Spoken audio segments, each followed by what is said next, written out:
Guys, ഇന്ന് നമ്മൾ കാണാൻ പോകുന്നത് ടൈപ്സ് ഓഫ് പ്ലാസെൻറ്റ പ്രീവിയ ആണ്.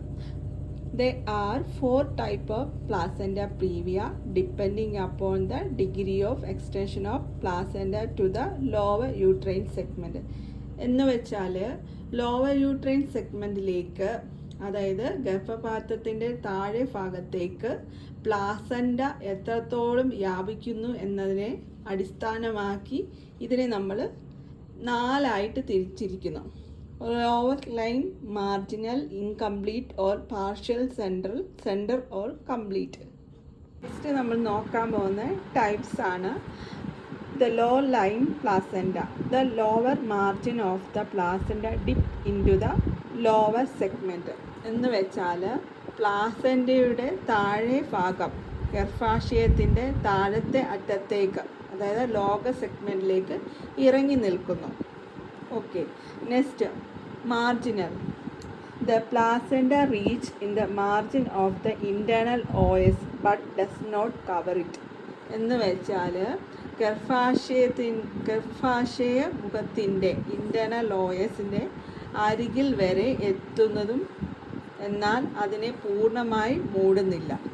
ഇൻറ്റേർണൽ OS എന്ന് പറഞ്ഞാൽ ഓപ്പണിംഗ് ഓഫ് ദ സെർവിക്സ് കേട്ടോ.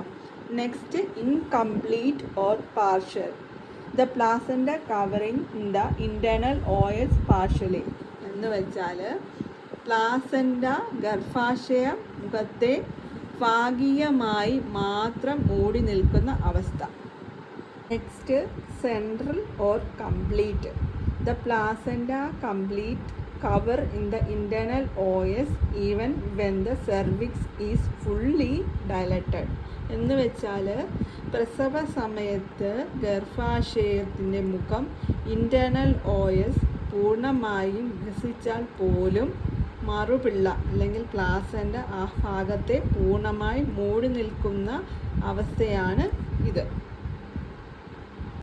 Causes: uterine factors, previous C-section, trauma, infection. Next, risk factors of placenta previa.